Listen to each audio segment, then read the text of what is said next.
Coming to you live from my apartment, it's Rob Has a Podcast, and now here's the guy who's tipping the Uber driver an extra 5% from here on out. I'm Rob Cesternino.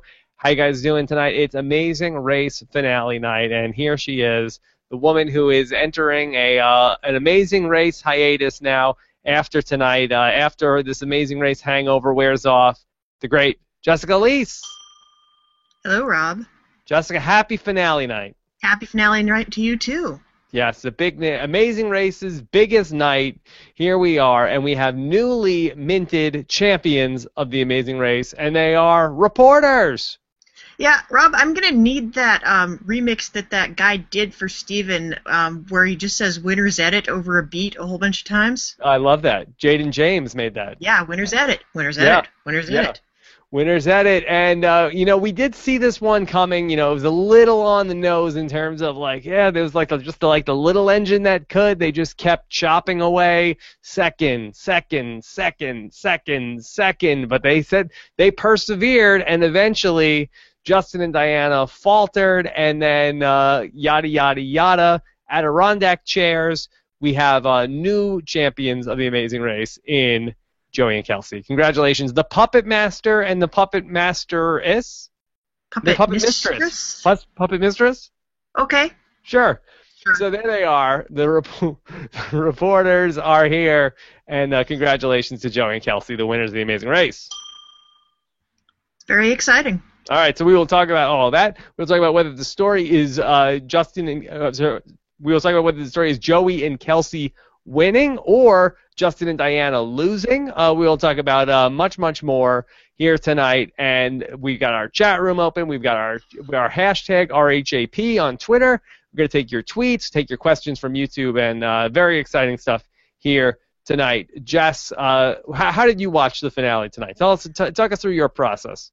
I was at home on my couch, ordered some takeout, got some wine, kicked my husband out of the house.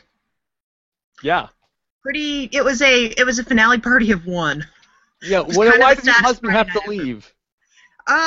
Because, well, he doesn't have to leave. He left voluntarily.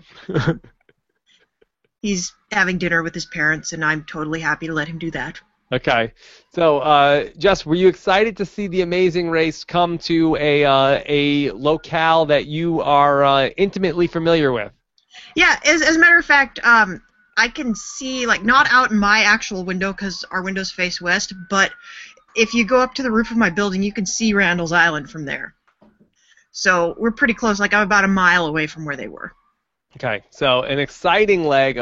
Very exciting to see the Amazing Race go out to Long Island, to Belmont Raceway, and ultimately to the Hamptons. And so, Jess, did you think this was a good final leg for the Amazing Race?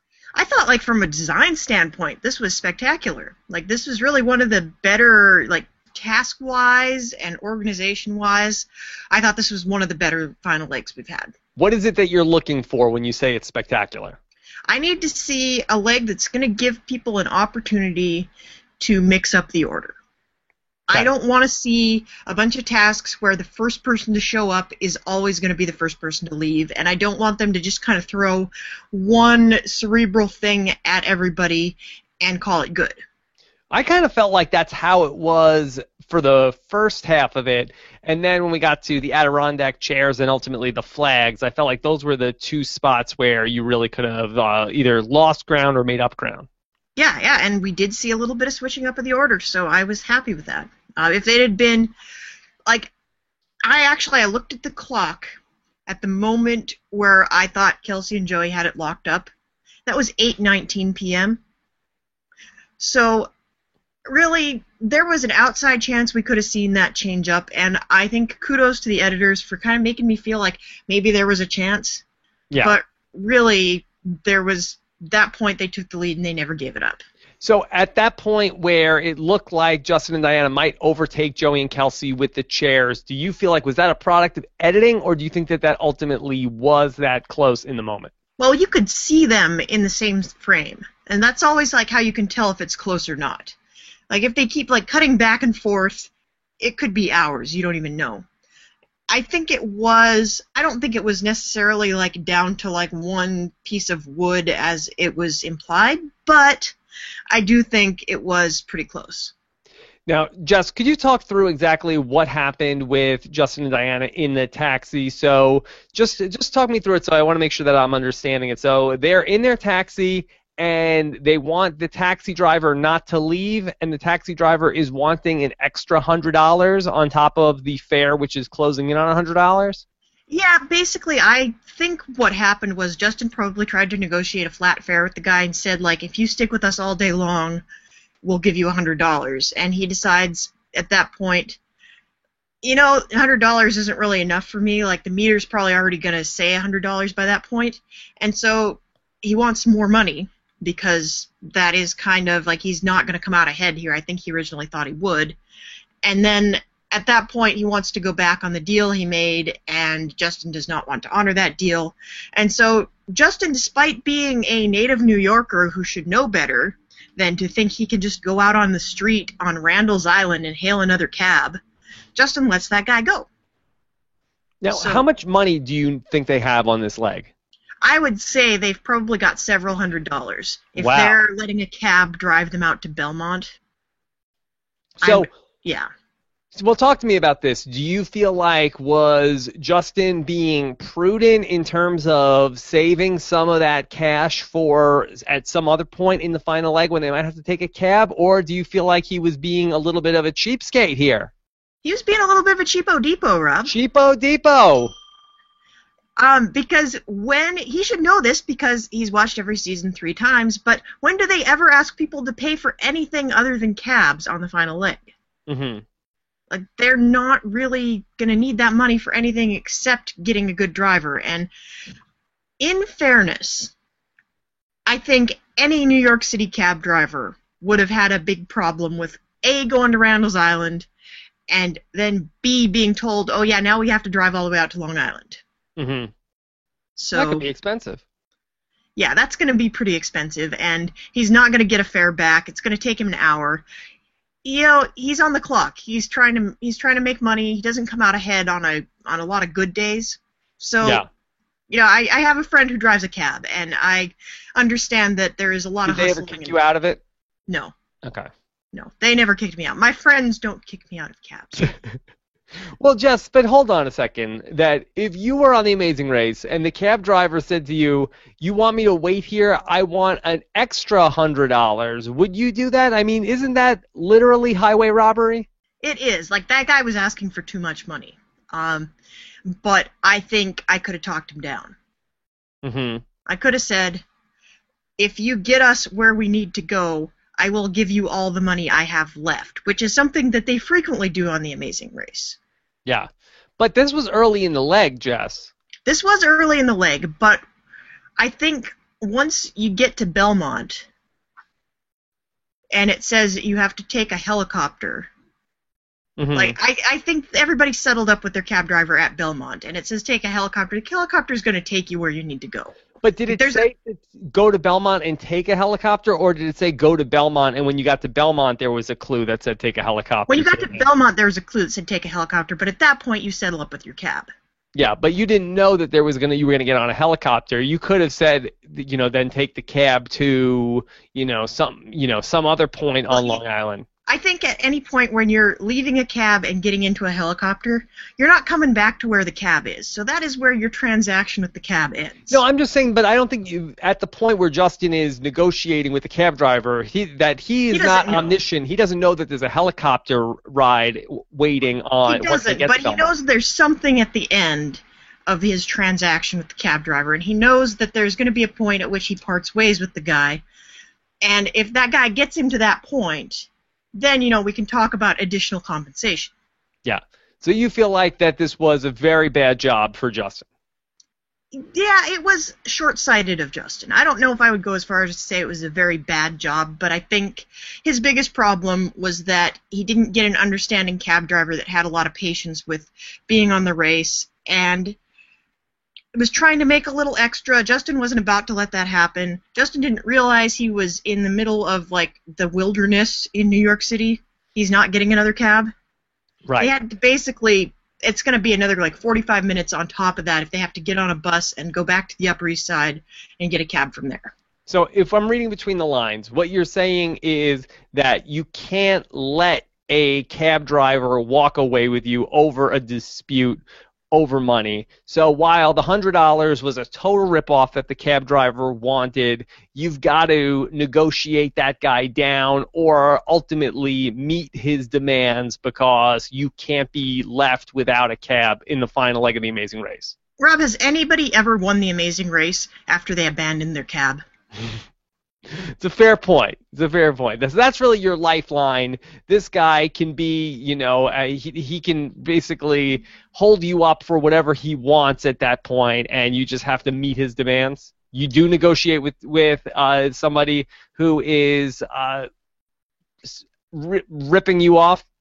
Yeah, I don't think you should necessarily let a guy rip you off, but I think this is a design flaw in The Amazing Race, is that a lot of people win this race on the strength of a good cab. And if a cab driver gets lost in the final leg or takes a disliking to you and drives 2 miles an hour, as we saw happen to Brenchel, or, decides he's done for the day and he's getting off shift and just drops you in the middle of nowhere like he did Mike and Rochelle, or, tries to get a little bit more money than was previously negotiated like we saw happen to Justin. Yeah. If you don't get a good cab, you can't win. And I think this is something that, obviously, self-driving in the final leg is not a good idea. Mm-hmm. But there's got to be something else they can do to kind of minimize this random chance factor. Okay, so then this cab driver, he ultimately did what? Did he leave, or he became Joey and Kelsey's cab driver? He left. Everybody else's cab was still there at that point. And so Justin and Diana come out, and they decide they're going to try to take, someone else's cab. Their cab driver leaves, and I think at that point, Logan and Chris's cab was like, they're going to make me go where and do what now? Yeah, I'm not having that, and he drove off. So that when Logan and Chris finished, they didn't have a cab either. There's one cab there, it's Joey and Kelsey's. Logan and Chris try to get in it, and then we get to that point. Doesn't it seem super weird to you that these cab drivers would have never heard of Belmont Raceway? Oh, they've heard of it. They just don't want to go there. Is that what it is? They just pretend they're like, oh yeah. Speaking as a longtime, I can't. I don't know. Yeah, speaking as a longtime veteran of hostile cab drivers, if they don't want to take you somewhere, it doesn't exist. They never heard of it. They're not going to look up how to get there. Yeah. Okay. Wow, that's a good veteran and cab move, drivers Jess. pretend they haven't heard of Brooklyn. So. Did your friend who was the cab driver tell you about this trick? No, my friend who's a cab driver is pretty honest, and she actually doesn't mind driving out into the outer boroughs. Wow. So I don't think anybody's ever thrown her for a loop. Okay, so then let's talk through this cab kerfuffle that happens between Joey and Kelsey and Chris and Logan, which ultimately turned out to be the deciding move of the game. So here we have this cab. Now, how did Joey and Kelsey, when they say, hey, that's our cab, certainly it was the one that took them there, but did they have, other than calling dibs, did they have any legitimate claim to that cab in your mind? No, at that point, if that cab had taken off, it's like all is fair in Love and Amazing Racing. It's not sporting. It's not nice.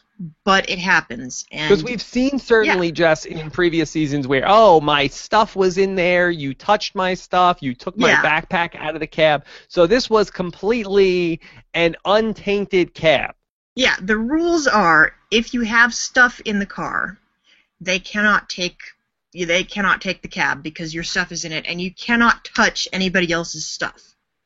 If the cab driver happens to touch your stuff and put it somewhere else and let other people in, that's fair. So Chris and Logan are in this cab. Here comes Joey and Kelsey. They say, hey, that's our cab. Get out of there. Was it just that Chris was being a good guy in the moment? Did Joey intimidate them? Why? What happened there, Jess? Joey intimidated them is what I think happened there. He yelled at them. Master. Like, hey, that's my cab. I'm the puppet master, bitch. And Chris was like, oh, yeah, all right, okay. He gets out. And he will never hear the end of this for the rest of his life. Yeah. Now, do you think that, and this is a question we'll certainly ask, of course, exit interviews coming up Monday. I wonder if the cab driver is like, yeah, you got to get out. I told them that I would take them. He could have. That happens sometimes, but I don't think this cab driver, he probably didn't really care. He's like, whatever, these guys are, this TV show is a pain in my butt. They better be paying me. I have to go to Belmont. This sucks. Yeah. He's going to Belmont one way or the other. He's kind of locked into that. Would you say, did Joey go Providence Joey in that moment? Yeah, he was hulking out. Yeah. So, wow. I mean, that was really the $1 million move. It really was. That was the point at which they had won, I think. Yeah, because at that point, then Chris and Logan have to end up taking a bus. And then, I mean, if you already aren't feeling bad enough about taking the bus around the city, right, Jess? Yeah, taking the bus. I mean, I take the bus every day. The bus is all right, but yeah. I don't want to be on a bus that's doing laps around Randall's Island. You don't want to be on the bus if you're in the final leg of the Amazing Race. Right. If it's between being in a bus and being in a cab and it's the final leg of the Amazing Race, nobody wants the bus. Yeah, and then so those two sad sack teams are riding around the bus. Ultimately, I mean, kudos to the green team for ultimately making it a race again to get to that point where they're at least on the same task. But, I mean, they're on the bus against a team that's on a cab. It's like, forget about it. Yeah, that was not going to end well. Although, if all three of them had lost their cabs, which was a possibility, not very many cab drivers are going to be happy about the strange requests they're getting. It was entirely possible they all three could have been in that position where they all have to go back to Manhattan. Okay. Jess, talk to me about the lobster task. Did you think that was a good task for the final leg? Yeah, I like that we're getting a little bit of everything. We're getting some brains and we're getting some brawn, and that lobster task was physically very tasking, and they were getting exhausted. These were heavy things, and, they're out in the water. There's a little bit of skill involved. And then I think the best thing that happened all leg was when Phil said their first memory challenge. And I thought, I like where this is going. Yeah.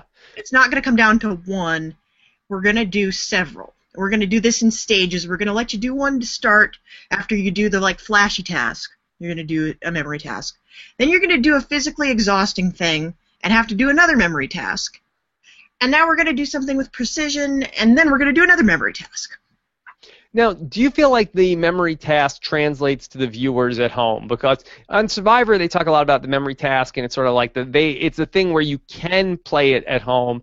Are the people at home, are you able to remember the order of the countries and sort of identify the flags? Is it conducive to watching at home?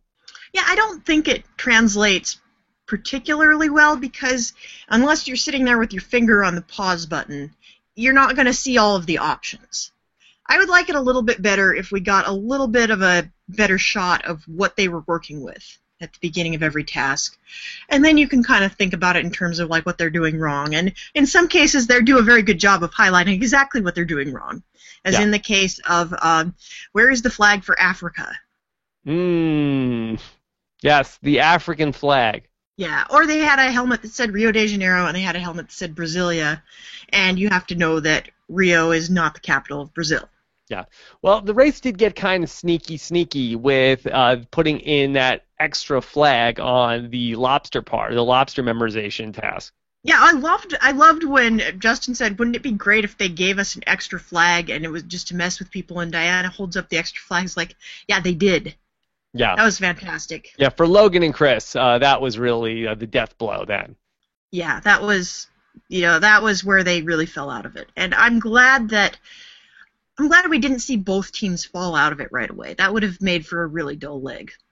Jess, how in the world on Amazing Race 27 do Logan and Chris not remember the order or the flags or anything about the order of the places they visited on the Amazing Race? Well, Chris did all right with the first one, I think. I think they must have known they were going to be called upon to do something involving remembering what order the countries they visited, but I don't think they expected they were going to be called upon to do it twice, and the second time they did it, it was after one of them had screwed up so royally the other one couldn't stop yelling at them for it for over an hour, and then they had to do something physically exhausting while still yelling at each other. And they get to this point, and they're so consumed by the cab thing that they can't think about what they did before and how it relates to what they're doing now. Yeah. What was going on with Chris and his pants and his shoes, Jess? It looked like when you got done with the firefighter task, you were wearing the fire pants and the fire boots. And I don't know, everybody else seems to have changed out of their fire pants and fire boots, but Chris is still running around in them by the time they get to the helicopter, and he just leaves his fire pants out in the field. Is there a penalty for that, for littering, for taking things from one task and just leaving them somewhere? Well, I remember in season 25 they had to put on those padded stuntman suits, and Jim got in trouble for not taking it off, and he had to go back and remove it. So I thought that was interesting. The FDNY is gonna those pants aren't cheap. They're gonna be upset. Yeah. What did you think about when they got in the helicopter and Chris said, "I feel like Donald Trump right now," and that's a whole different connotation to that. Yeah, I don't think Donald Trump is someone you want to feel like ever. Yeah, and then Logan with a cheap shot. Say why? Because of the hair. Why? Because you're obnoxious and you do stupid things? Oh, come on, leave. Let's not get political, Jess. I'm not getting political. You're talking about Logan and Chris? I'm talking about The Apprentice, Rob. Yeah. I don't know what you're thinking. Yes. All right. So then, when we got to the Adirondack chairs, I thought this was a really tough task for the final leg. It felt like there's a lot of things that could go wrong. Yeah, it seemed like that judge was really particular. Yeah. You couldn't just throw him up there. Have you ever put together an Adirondack chair? No, I've put together my fair share of IKEA furniture, though. Yeah, I feel like, this is not even an IKEA furniture. This is really you're hammering the wood into the chair on your own. Yeah, I mean, I couldn't even tell if they had a model chair to look at. No, and then it turns out for the green team, it's oh no, these back things are crooked. Yeah, and that was an interesting thing to me because it seemed like maybe they weren't thinking at first there was precision involved here, and then having to backtrack and take it all apart and put it back together.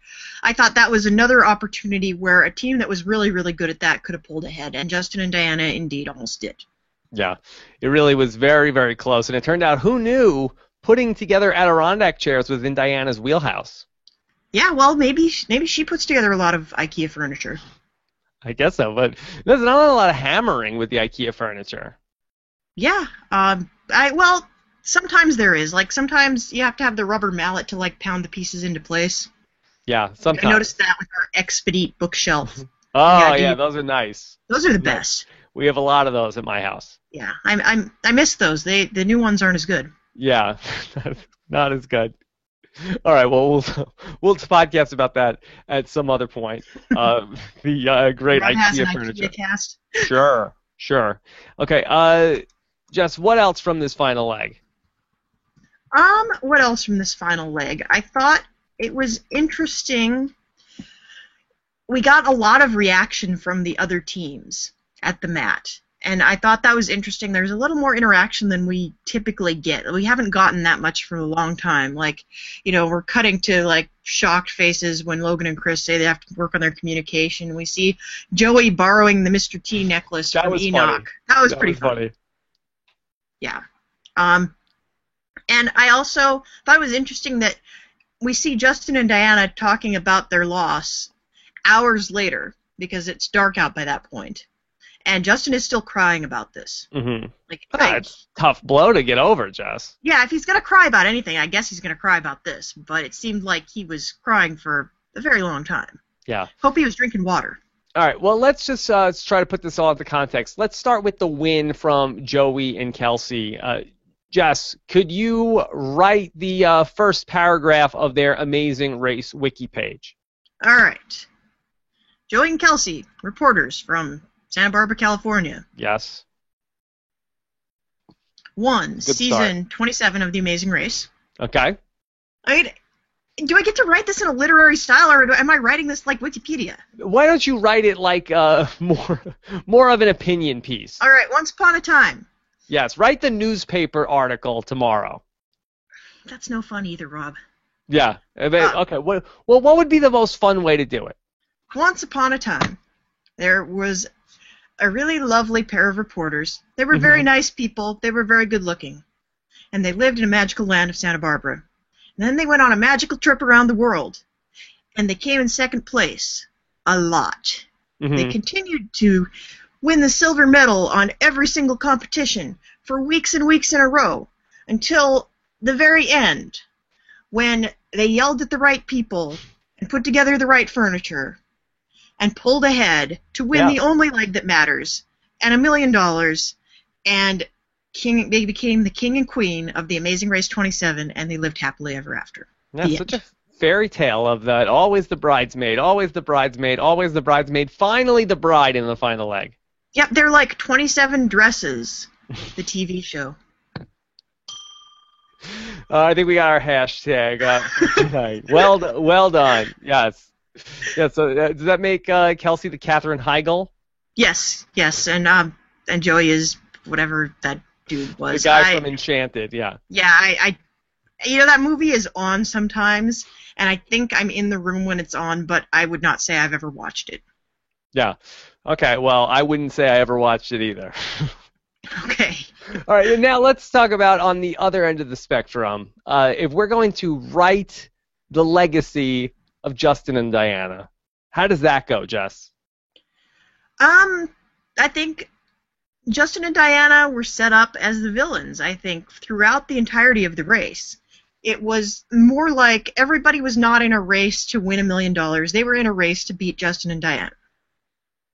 So I think this was really the story, and like you alluded to at the very beginning of this podcast, this is the story of how the reporters beat the green team and not the story of how the reporters won the Amazing Race. Yeah. So ultimately, their prize is just beating Justin and Diana, and the $1 million is almost secondary? Pretty much. Wow. They conquered adversity. The true prize is that they defeated the green team. Yeah. Is for Justin and Diana the true prize for them ultimately a berth into an all-star season of the Amazing Race? Yeah, I would imagine that they are going to get the call. You would think that they are at the top of a short list right now of teams to return for an all-star season. Yeah, I mean, this was a fantastic cast. You could see several of these teams coming back. But I have to think they're going to call Justin and Diana because that is some seriously unfinished business. Because I'm not sure if we'll ever get to another Amazing Race All-Star season, but if we did, you have to think Justin and Diana are number one with a bullet. Never say never, Rob. I'm not saying never. I'm saying I'm not sure if we're going back in that direction at any point, considering that the last All-Star season of the Amazing Race was a bit of a disappointment. That being said, that's an understatement. Yes, if we did do it again, you'd have to think the green team is the number one draft pick on the board. Yes. 5 years from now, at the responsible and appropriate time, when the Amazing Race decides to cast another all-star season, at the point when they realize they have enough good people to do it, they will call Justin and Diana. Yes, but if there's room after we bring back most of the social media teams. Yeah, it's going to be one of those seasons where it's like 8 social media teams and Justin and Diana and like the cheerleaders. After more. Yeah. So then in terms of Justin and Diana winning 7 legs of the Amazing Race, heading into with 2 to play, would you say, is this one of the worst Amazing Race chokes? Yeah, I don't know. I've seen some bad chokes. And I think there have been some really awful defeats. Like, I would say whenever you're so far behind that even Phil can't come to get you, and you just open your clue and it's like the race is over, good luck getting home, suckers. But after having so much success, I mean, they were on this historic pace. I mean, they're sort of like this, almost like this 14-2 team coming into the playoffs who ultimately doesn't win the championship. Frozen. I don't know if it's me or if it's Rob. I hope it's not me. Jess, are you there? Copy, Jess. Yes. Jess, do you hear me? Yeah, I can hear you now. All right, sorry about that. So, Jess, I almost feel like that they are this team with this great regular season record that ultimately does not win a championship. Yeah, are they kind of the Mets? Well, the Mets did not have this great regular season record, and the Mets were more of the team that gets hot towards the end. Maybe sort of like the Logan and Chris, who came out of nowhere to be in a great position going into the final leg. Okay, all right, I think that's appropriate. Okay, and ultimately, we haven't spoken much about Logan and Chris tonight. What is their legacy? I think their legacy is. We cast this team every season. They're the team that yells at each other. They're the Haley and Blair. We have a yelling at each other team every season, and they were this one. And they figured out the race maybe a little bit too late, and they couldn't quite pull it together in enough time to, they didn't figure out what they were doing in time to really be contenders. Do you see Logan and Chris as potential Amazing Race All-Stars? I think some people might have to decline first. I think there are yelling couples that Amazing Race is going to go after first. Like, their niche is pretty stacked in favor of, like, people that you'd want to have back. But, if Haley and Blair don't say yes, then maybe they've got a shot. Yeah. Could there be an Amazing Race rivals season where we talked about so much with Survivor of the idea of Survivor rivals, sort of like a Bizarro Blood versus Water, where you come back with not your loved one but your hated one? Could potentially we have a season where there are pairs of teams that fought? I like the concept, but it would have to be, you'd have to get the exact right combination, which I think is the reason Survivor's never done it. Because Survivor always winds up having to, like, shoehorn one or two people in to fit their theme, like Danielle DiLorenzo is a villain. Okay, I guess. So I think if they got exactly the right pair of 5 heroes and 5 villains, the other problem is Amazing Race usually starts with 11 teams, so who's that 11th team? I don't know. Maybe a team that is 2 people that hated each other. Yeah, or maybe it's like the cheerleaders and Team Texas and Justin and Diana. Yeah. Okay. And maybe it's just like Blair and Haley. Yeah, maybe it is. Like, maybe it's Blair and Haley are the rivals. Yeah. Okay. Jess, you ready to look at some of these questions?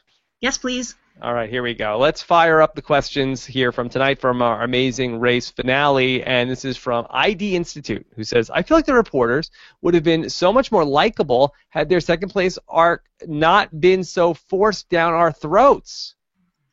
Well, I feel like I'm kind of partially responsible for that because I really haven't shut up about the second place thing for weeks and weeks. Like, I think since they started that hot streak of second places.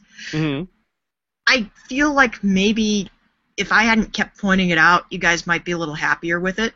But, yeah, it did feel very telegraphed to me. It felt like from that point forward, it's like, oh, this is the team. Like, beginning of every single leg, we got the second place, we want the first place. We got the second place, we want the first place. Over and over and over, that's going to pay off. I think it would have been funnier if they'd gotten second place in the final leg, but, 'twas not to be. Like, the narrative we were getting was we got second place again, we're eventually going to get first place. Yeah. The final leg is the only leg that matters. It was, kind of obvious if you're somebody who's, even remotely familiar with how the Amazing Race gets edited, it did seem like this was a pretty open and shut case. Yeah, and I think like 2 legs ago, someone made the fair point that it could be like they keep saying second place, second place, second place. Maybe their story is they get first place at like the final 4, and then they go home and that's it. But yeah. That could be it. That was actually the case with a similar team on Amazing Race Canada this summer. We had this pair of pro wrestlers named Nick and Matt who kept coming in third place like 5 legs in a row. And they said, we just want 1 win. And they got their 1 win, and then they came in third place at the end. They did it. Yeah, they did it. Okay, this is from a Juror Survivor fan. How can the Amazing Race improve on the underwhelming memory tasks? They were both just, hey, remember where you traveled, plus some general knowledge. Yeah, that's true. I liked the ones, like, I think Season 12 had a very good memory task. I think that one was like memory task plus logic puzzle. It had like a list of like you can only have a certain number of each type of thing, and you have to have something that represents every leg. And they had like live animals and sporting goods and all kinds of weird stuff. And I loved that. I liked that there was there was another level of thinking to it. I like the stuff about when we saw things at the mat also. Yeah. Yeah, I like those too, but I think you can only do those a few times before it just becomes everybody like tinfoil hatting about animals. What if there was just like a bunch of stuff at the mat every time, like a Where's Waldo? Yeah, like what if you had like just like a big table full of objects, and then at the end it's like, okay, here's like 1,000 objects, find the ones that. And then, like, always there was, like, an animal. Like, basically, like, every pit stop could be, like, its own sort of, like sideshow. Yeah, like, get, like, a whole... sometimes they have, like, a whole circus set up behind them. Like, there's, like, a whole band, and there's dancers, and then, like, the entire town shows up. Let's do that every leg. Like, there's a song playing. There's a lot of different things to remember. Right. I like it.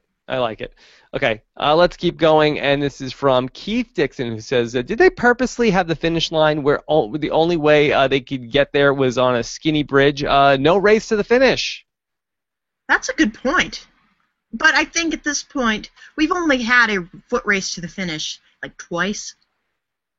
So I think they're kind of banking on there's not going to be one. We'd rather have that great aerial shot of them, like, getting to the home stretch. Now, wouldn't that be the best if somebody got knocked off the bridge? Oh, yeah, it'd be fantastic. That actually happened.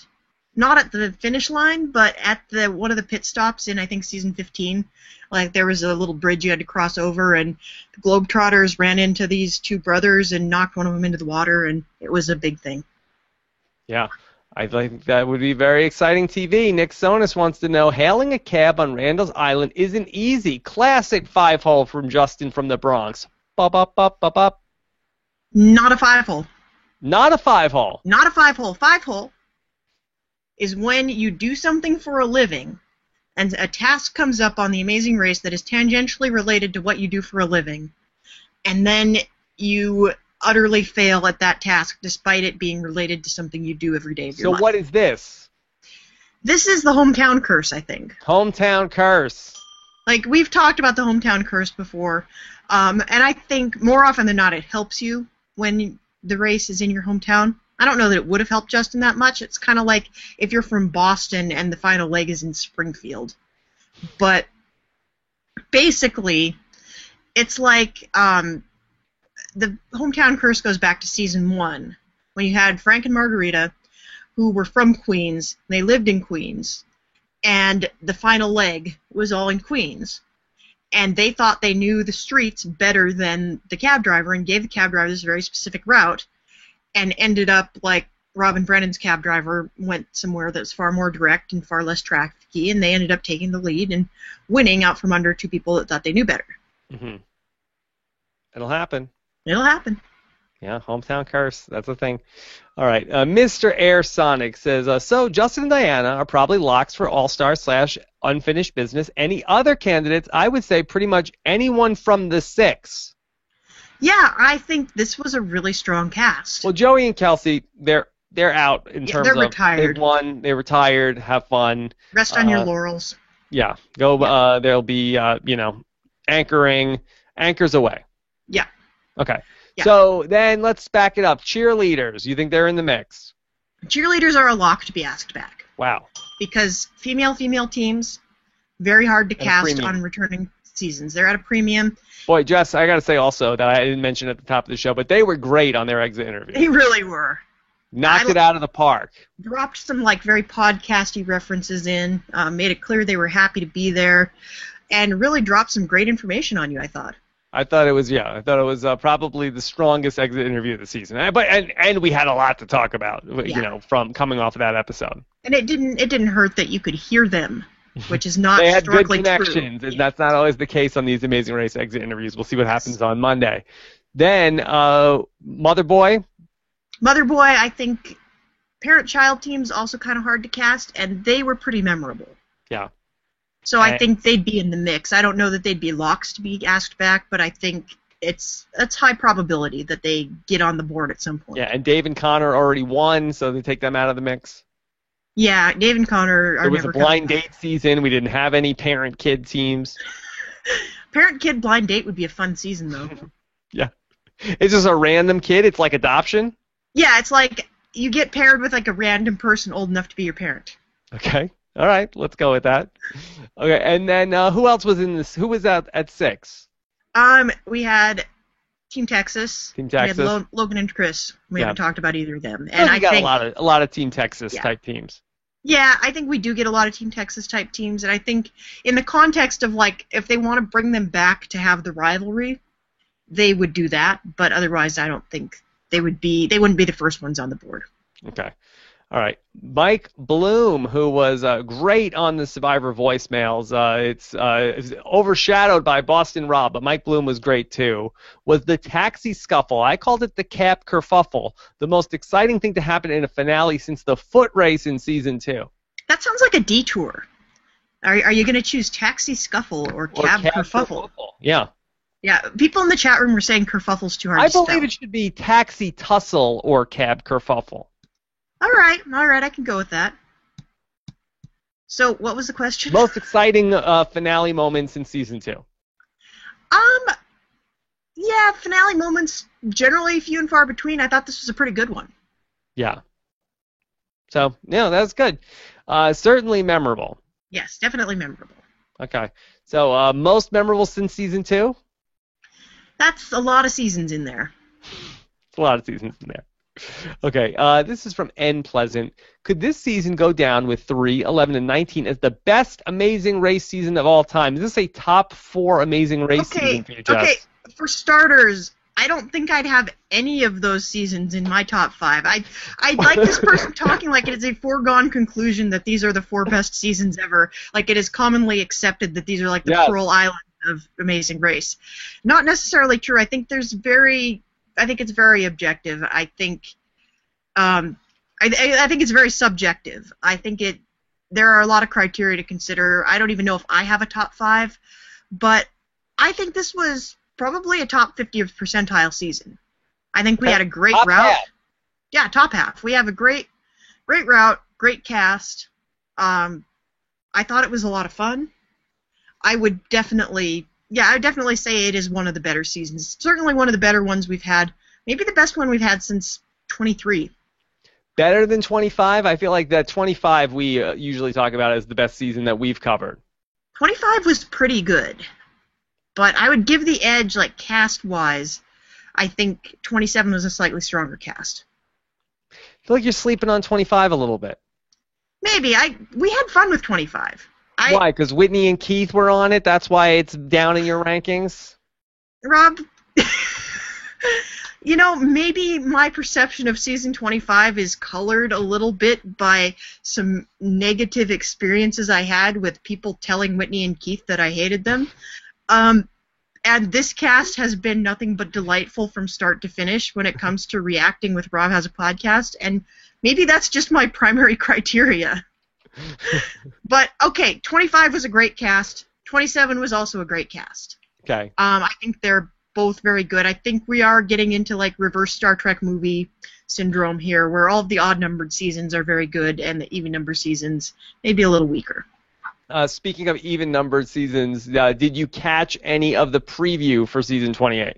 I did. And I have to admit the preview didn't look great. Like, I think I would probably be really excited about the preview if I knew who any of these people were. Well, you don't know who any of them are in any given season. Yeah, I know, but they were talking to me like I should know, and I felt very talked down to. And I think once we get past this conceit that they are all, like, social media tastemakers and whatnot, I think it's going to be a good season. Like, I have a few insider sources on this, Rob. Wow. Like, I'm not spoiled at all, but I know where they're going. And I also know that they are, by and large, bigger fans of the show than they may have let on. Like, These people are all very enthusiastic. They're very excited to be out there. They had a great time on the race, and I think that's going to show. So I'm cautiously optimistic about this. Plus, the route that they took is amazing. It's like the best one in years, and I'm really super excited to see what they do with it. Okay. All right. So that's all coming up. We will begin our Amazing Race 28 preview coming in February. Coming in February. Yes. Oh, my God. And the Amazing Race premieres. Is that going to premiere the same night as Survivor? No, it doesn't. It premieres, I think, the Friday before. Okay. So it's before. Oh, yeah, my God. So what's that going to be? The February 12th premiere? Yeah, I think it is. I think we celebrate Lincoln's birthday. Yeah, celebrate Lincoln's as Lincoln would have wanted it to be. Yeah, I think Lincoln would have really responded to the Amazing Race. You know, Lincoln was the first mogul. Was he now? Yes. I mean, they said Gettysburg Address, that was like the first blog. That's true. It was like a tweet. It was like the tweet of presidential speeches. Yeah. Leah Cupcake says, I thought Kelsey said they didn't pay the cab driver yet. Would that impact the Amazing Race rules? What's going on there, Jess? Well, you're not allowed to check in. I think Kelsey and Joey's point was they hadn't settled up with their cab driver at the point that they were having this scuffle. And you can do that. Like, if you're going to steal a cab and the other people haven't settled up yet, you can just say to the cab driver, we will pay you for everything.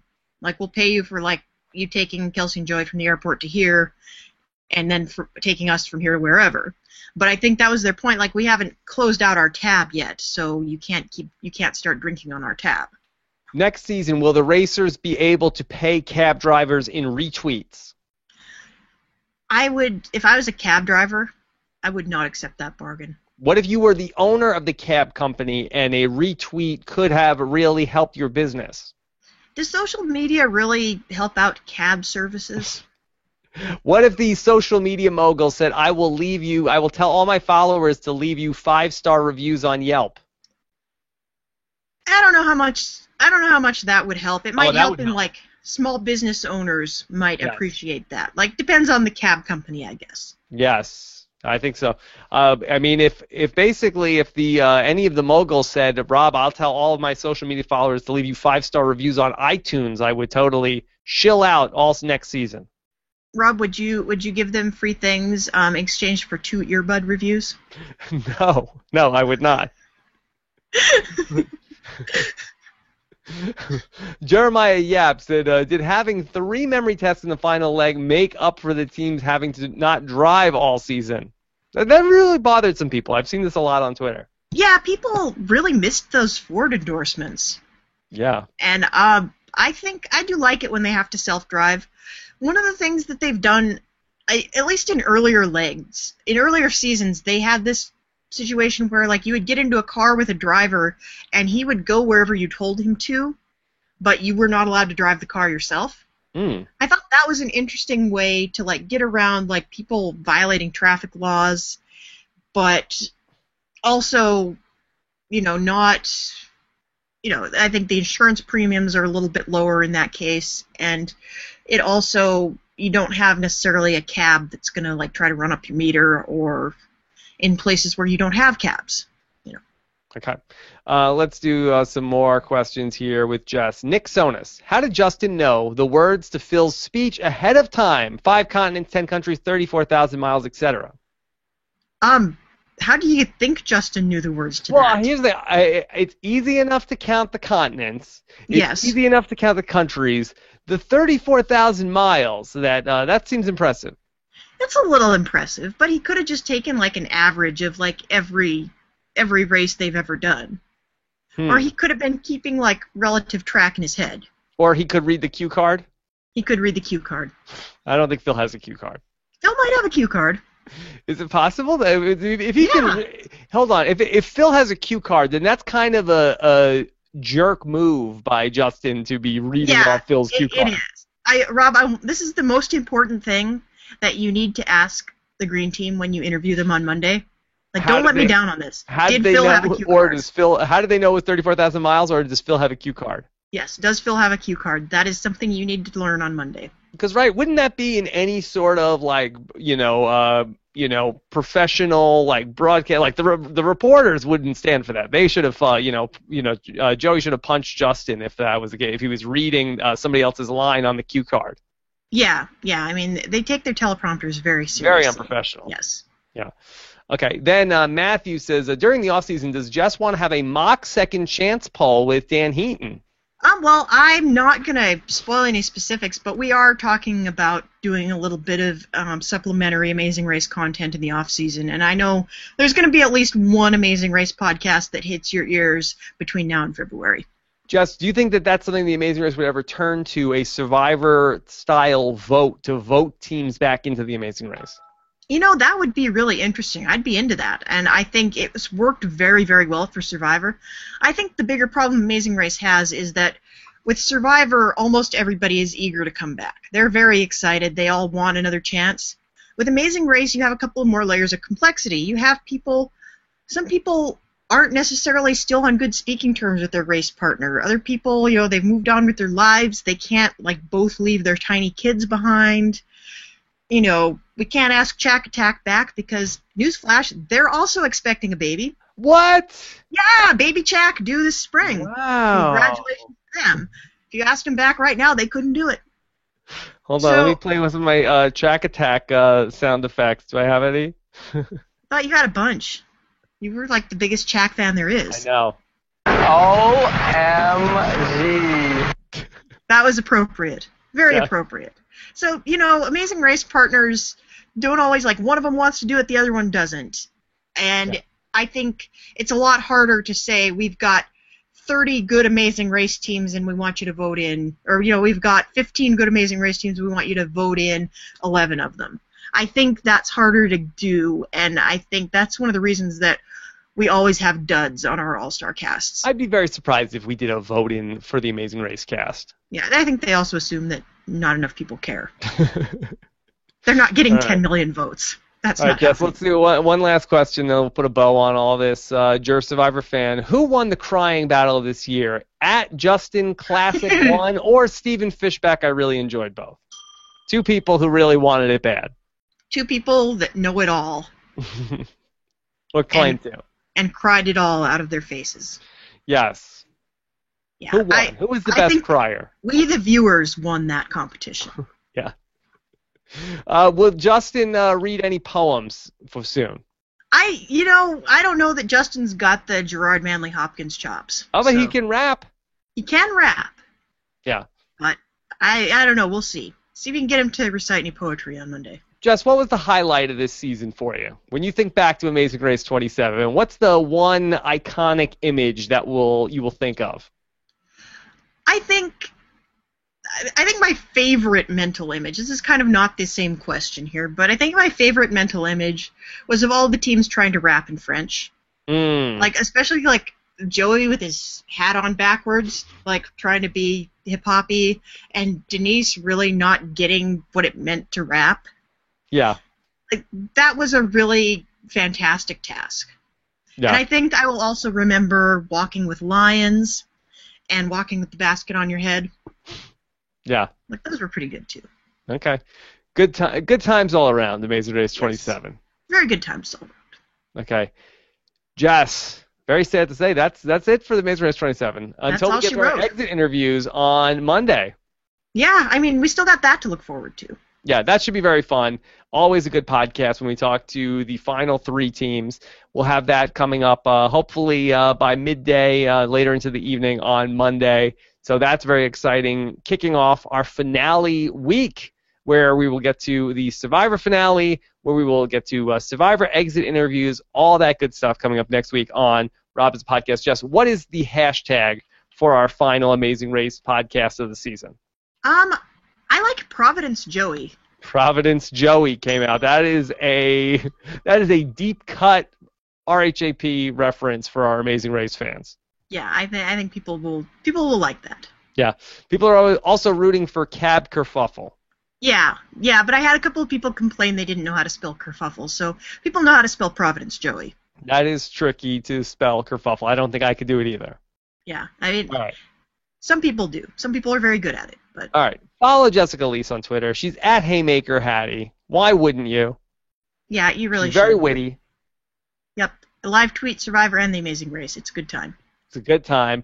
Of Of course, I'm at Rob Cesternino. Be sure to stay tuned for our Amazing Race exit interviews by subscribing to the podcast. Go to robhasawebsite.com/iTunes. You can get the Rob Has a Podcast app, of course, which is fantastic for a number of reasons. One, you'll get to easily follow all of our coverage on reality TV wrap-ups, where Jessica does so much great Amazing Race content, specifically in the off-season. You don't want to miss that. You can also subscribe to reality TV wrap-ups at robhasawebsite.com/wrap-ups or by searching for it in the iTunes store. Plus, you get everything going on post-show recaps, where we have all of our scripted TV podcasts as well. All right?